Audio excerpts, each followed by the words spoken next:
Coming up tonight on Newswire LA, the Theater District, the historic part of downtown Los Angeles. We'll talk about it. We'll take you to these old historic theaters, what they're being used for now, and take a look at the grandeur of the movie palace, which doesn't exist anywhere but here in downtown Los Angeles. Only tonight on Newswire LA.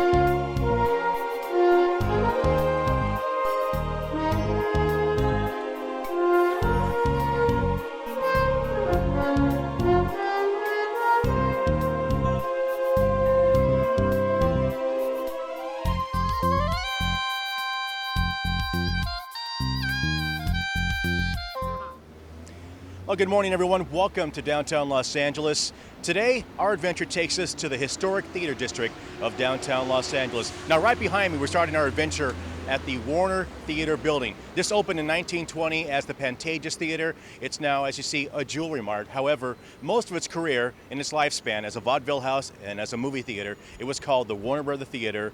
It's this beautiful, beautiful building here at the corner of, where are we, 7th and Hill in downtown Los Angeles. A lot of great stuff to look at today. We're going to cover as many theaters as we possibly can, but we're starting off at probably the biggest one of all, the Warner Theater here in downtown Los Angeles. A lot of room to cover, a lot of places to go to today, and we'll get our adventure started in just a few moments. Our second theater here in downtown Los Angeles is the State Theater, which is right behind me. This opened in 1921 as the Lowe's State Theater. Now, it was a movie theater for many years, also a vaudeville theater. Like a lot of theaters in downtown Los Angeles, it was open all night long. There were movies all night long, and it was quite a place to be. It shut down as a theater in 1998, and it's been a church ever since. Now, the lease for this church runs to the end of this year. What's going to happen to it, we're not 100% sure. We certainly hope they'll restore it back to being a theater showing movies or being as a stage theater, but certainly this is my favorite theater. I always point out my favorites. This one is my favorite. The building, the structure, it doesn't look like Los Angeles. It looks something you'd see like in the Midwest, like Chicago or Minneapolis or Detroit. It's not a typical LA kind of structure, which makes it stick out from the rest of the buildings in and around downtown Los Angeles. But the State Theater, I love the marquee. It's really great when it's lit up at night. Maybe we'll get a chance to come out here at night one time and take a good look at it. Our next theater here, this is the small one. This was built in 1913, so the building's over 100 years old. This is the Globe Theater. It's a small theater, less than 800 seats. It closed in 1987 and became another swap meet, like most of them here in downtown Los Angeles become. But it's a great looking old sign. The sign is still here. It still lights up at night. It's a really, really, really neat old building. And we're taking a look at it right here before we head further down to look at the Tower Theater and the Orpheum Theater, which are just down the street from us right here in downtown Los Angeles. We're at 8th Street, and we're not too far away from the very, very, very nice Orpheum Theater. All right, next stop here is the Tower Theater, which opened in 1927. It was one of the first theaters in downtown Los Angeles to be fitted for sound films. And the Tower Theater went out of business a number of years ago. It's now being used as a nightclub and for filming, like a lot of theaters get used for filming, but it's quite ornate. You look at the facade of that, all sorts of business going on with that. There's gargoyles, there's a lot of different things going on. The windows are incredible. Tower Theater has a lot of old signs on the side of the building here on 8th Street, open all night, newsreels all night. A lot of these theaters were open all night here in downtown Los Angeles, which is kind of hard to believe because you're not going to find all night theaters anywhere in the nation right now. But this is pretty neat that these were open all night long, and they literally were open 24/7, holidays and everything. If you wanted to come see a movie, you can come to any of these theaters in downtown Los Angeles. The Tower was a good example, and again, the signage you see is still there, open all night, the Tower Theater. Well, but next to it, though, is what hopefully will happen to a lot of our old theaters. They'll get turned into something else. This is the Rialto Theater. Rialto Theater opened in 1917.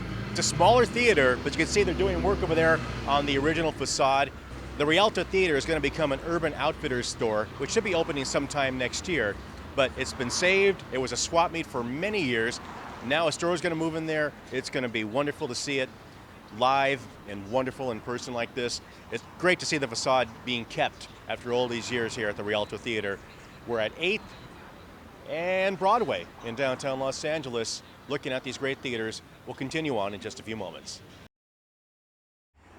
This is the Orpheum Theater, probably the most ornate theater here in downtown Los Angeles because of the signage. Look at that signage. It's just the most amazing sign. This opened in 1926 as a vaudeville and movie palace. It's quite the sight. It's still used for movies, as you can see on the marquee. They have some events coming up here. It's always active with motion pictures and live theater and concerts. It's quite the sight. Now, the Orpheum was a big vaudeville theater, like I said. A lot of great performers performed here over the years. The Marx Brothers did vaudeville here, as did Jack Benny. Jack Benny, on his times off from the show, would walk across the street over here to the May Company building, which is still here. The May Company building, he fell in love with a girl named Mary Livingston, who became his wife. So Jack and Mary met in this building, and they were married until Jack passed away, and they had a long life and happy life together. And of course, if you listen to Jack Benny, the old radio shows, or seen the Jack Benny show, Jack and Mary were obviously, they met at the May Company. Mary was selling cosmetics, and that's how they met. But the Orpheum Theater, certainly one of the huge show places here in downtown Los Angeles. A camera can't show you how big this place is. It really is enormous. And if you want to live in the Orpheum, you can. There's lofts up there. But even the signage on the roof, it all lights up at night. It's just a big part of these wonderful theaters in downtown Los Angeles. One of the few that's still being used for movies and live theater and concerts today in downtown Los Angeles. This is the Orpheum Theater. Our next theater here in downtown Los Angeles is the UA, the United Artists Theater. This opened in 1927. Now this theater, just by looking at it, it looks like a cathedral. It looks like a church. The work on this, I think, is probably the best of all the theaters in downtown Los Angeles.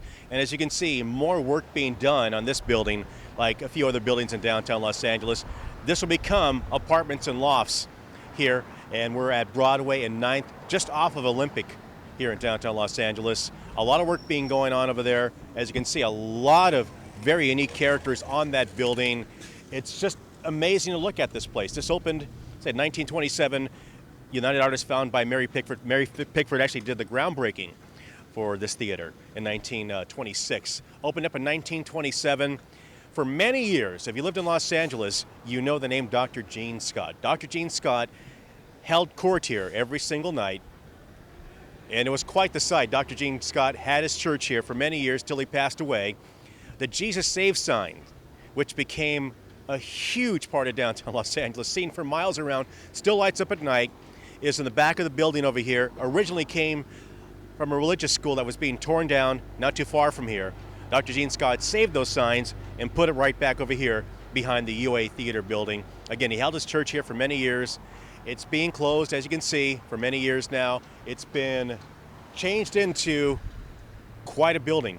The outside looks pretty much the same. As you can see, the marquee is being painted over right now.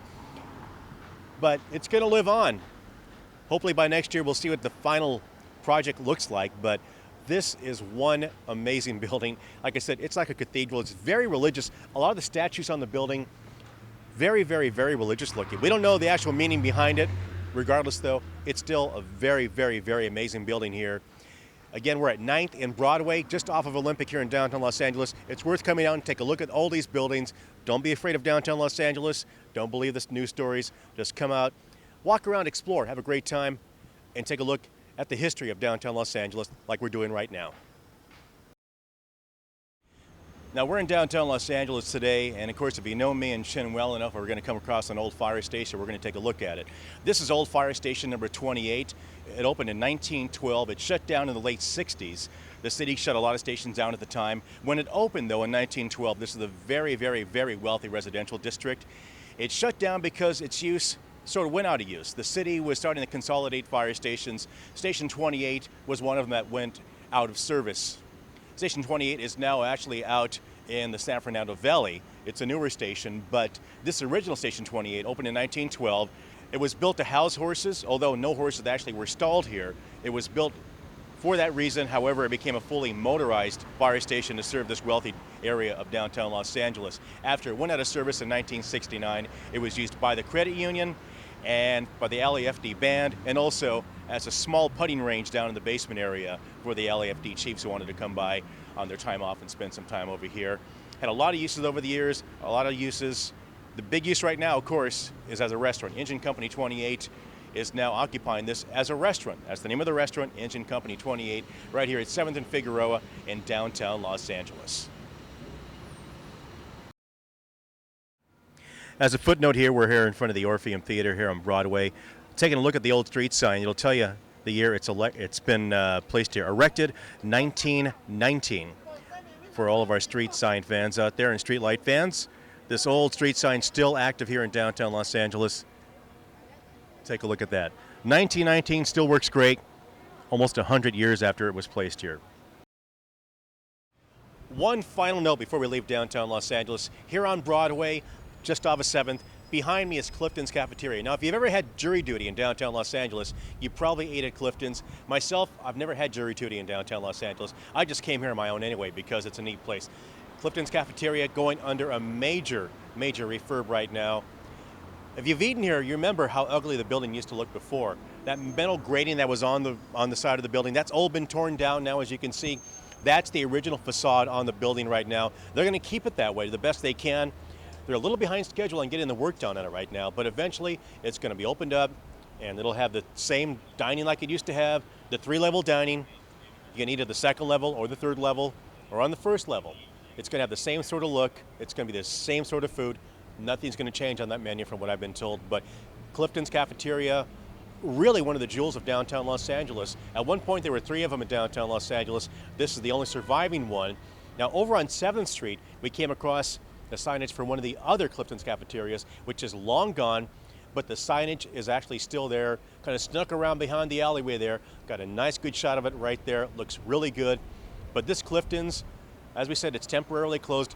Hopefully by next year, I'll be in there having my turkey and gravy and mashed potatoes like I always get when I go to Clifton's. And of course, a brownie. Where can you go wrong with that? Clifton's is a great place to eat. Hopefully we'll see it again open real soon. But again, that's the original facade. That awful metal grating that was on there for years that we all remember is gone. You can actually dine in there and look out the windows like they used to back in the old days. And hopefully get it going again, like as I said, real soon. Clifton's Cafeteria, probably one of the most well-known landmarks in downtown Los Angeles.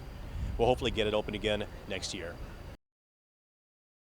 All right, back here on Broadway now, we're here in front of the Palace Theater in downtown Los Angeles, opened in 1911 as the Orpheum Theater. If you look above the marquee, it still says Orpheum.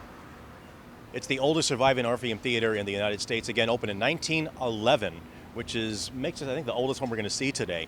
But look at that signage up there. It's got all sorts of things to look at. The windows are great. You can see the original lighting that is right above the marquee. Also some of the statues that are colored in. Really ornate looking up there. Quite amazing.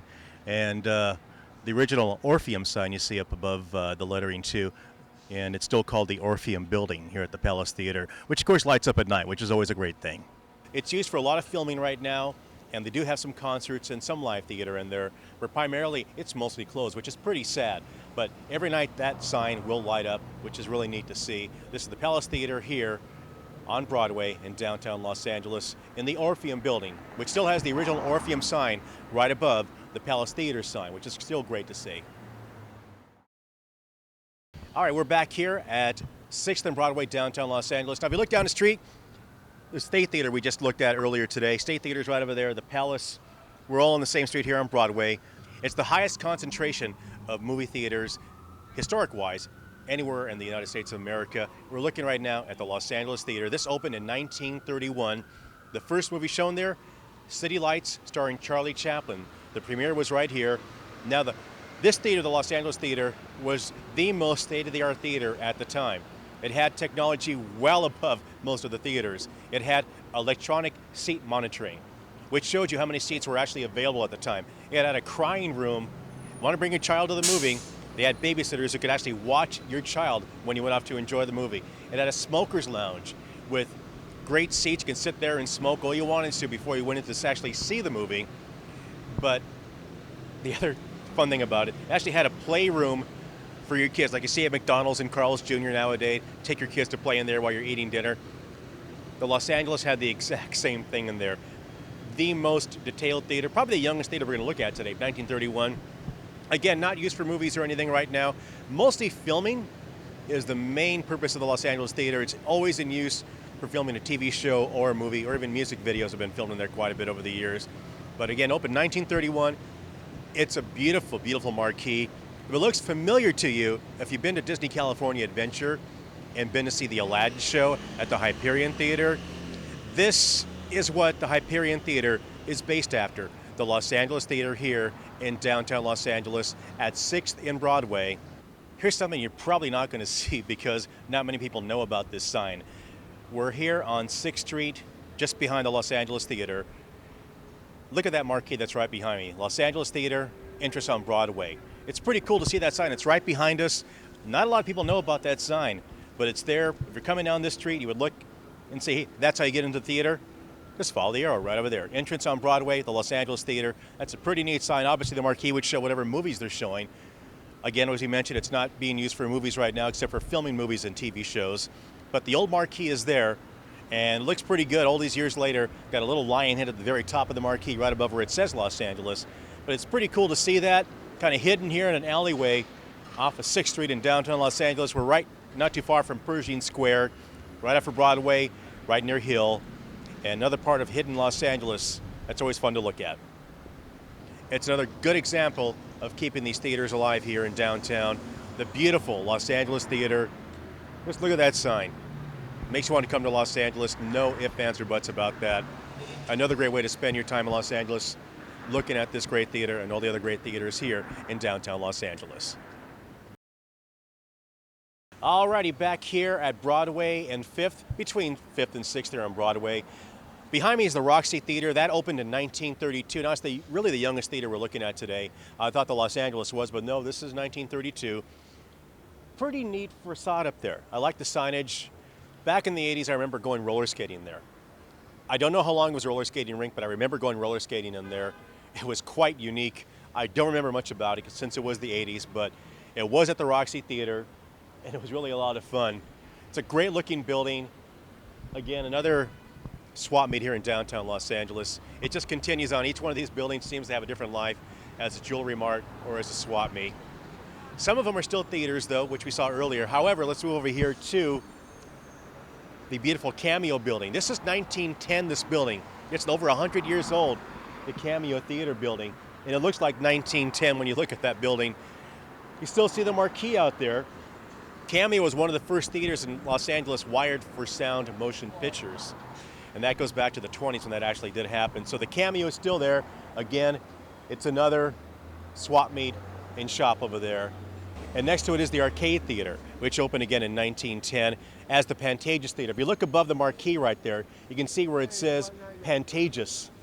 Kind of faded away, but then again, if you were over 100 years old, you'd look a little faded away too. A great looking building, got some gargoyles right up there above the Pantages signage. It's a really, really old building. I really wish they'd fix it up a little more, but it's still standing. Again, it's turned into another store, no longer a theater, which is pretty sad. And to see that Pantages signage up there is pretty unique. Again, over 100 years old for that Pantages Theater. It's still there. Became the Arcade Theater because next to the Arcade Theater is the Arcade Building. The Spring Arcade Building, also known as the Broadway Arcade Building. And there's two entrances. This was a huge mega of shopping back in the days. There was a bowling alley in there at one point, a lot of shops, a lot of stores. Now it's apartments and lofts on the upper level. There are some shops down here on the lower level. Not really anything high-end by any means, but at the very top, those towers, KRKD, which was AM 1150 here in Los Angeles. KRKD shared its time with KFSG 1150, KFSG Church of the Foursquare Gospel. The towers are up there, although the transmitter site moved long ago to the Highland Park area. The towers are still there. I'm not sure if they light up at night or not, but the towers are still up there, probably because it's just too darn expensive to take them down. But the Arcade Building is there. It was home to KRKD Radio, AM 1150 for many years. My good friend, the late Digger Clark, who was an engineer at KISS FM for many years, worked in that building. He had many lunches here around downtown Los Angeles, told many stories about taking Angel's flight to go to lunch and just walking around downtown, which really inspired me to do the same thing all these years later in Digger's memory because he loved downtown so much. But again, it was the home to KRKD Radio, AM 1150, which still lives on now as part of Clear Channel's talk format on AM 1150, which also carries the LA Kings games. But back then it was a music station. They played classical music. They played middle of the road music, as they call it. And of course also a shared frequency, as I said, with 1150 KFSG, which was a religious station which carried church services from the Echo Park area, from the Church of the Foursquare Gospel. A great building. I'm still glad it's here. And it's a wonderful example of keeping downtown Los Angeles alive at the arcade building, which hopefully will see another life very soon here. A lot of businesses will be moving in there very shortly, and hopefully we'll keep it alive for many years to come. Well, that's our adventure in downtown Los Angeles today. My name is Raul. This is my LA, and we'll see you next time on Newswire LA. Welcome to tonight's Newswire LA Extra. And that would be on the red carpet at the Belasco Theater on downtown's Theater Row. The last time we were here, we covered Cats for Cats, which benefited the Kitty Bungalow Charm School for Cats. And now let's head out front of the Belasco Theater at 1050 Hill Street in downtown Los Angeles. Stationed on the red carpet is Newswire LA's entertainment editor, Joy Paris. Hi, Nikki. What's going on with you? What's going on with you? You know, I got a little bun in the oven. That's all. Bun? Are you going to make sure the bun likes cats? Animals in general? Yes. Well, I grew up, pretty much on a farm. I had lots of animals around me, and my husband's dad is a vet, so they grew up with tons of animals. So it's an animal-friendly household, but I had an affinity for cats since I was a little kid myself. I would, take any money that I would earn and go buy cats with it. Like, what kid goes and buys cats with the money they earn? I did. I've always loved them. Yeah. This is a perfect venue to come out and support today. I mean, what is better than a cat beret? I have no idea what to expect, but I saw it, and I was like, I have to be there. Yeah. You're going to love it. Yeah. I saw a couple of the past shows, and they're pretty amazing. Oh, that's so nice. Well, and also, just to come out and support the organization, Kitty Bungalow, is pretty fantastic, the service they provide, yeah. So, now that you're here and you're seeing all this fun stuff, what do you will expect from tonight? What's your best part of looking forward to? Just to laugh. I mean, I love song. I love music anyway, and it's a great organization. Fred Willard is always entertaining. So, what's not to love? Yeah. What's coming up for you next? Do you have a lot of stuff going on? Well, the second half of the third season of Awkward is airing in October. So lots of drama in the back 10 episodes. Yeah, it's going to get thick. Yeah. Tell everyone, do you know the day and time, or do you know, I don't know the day and time. Okay, well, what network, and so they know. Everybody check out the second half of MTV's Awkward coming this October. Don't miss it. She likes cats, and her little baby's going to like cats, too. That's right. My little baby's going to like cats, too. I'll see to it. Thanks for being here. Appreciate your time. Thanks. It followed me home. It seems to be sad alone. Oh, please, can I keep it? It's friendly and shy, and I don't have a pet of my own. Please, please, can I keep it? It followed me home. What exactly it is, I don't know. Oh, please, can I keep it? It's lost and afraid, and I'm sure it has nowhere to go. I can find it a bowl and give it some food, whatever it needs to be fed. Or I maybe won't have to. It seems very smart, see? It's helping itself to our bread. Really helping itself to our bread. Oh, and now. I always feel so tiny. You can come closer. Louboutins on. I'm like, Good here?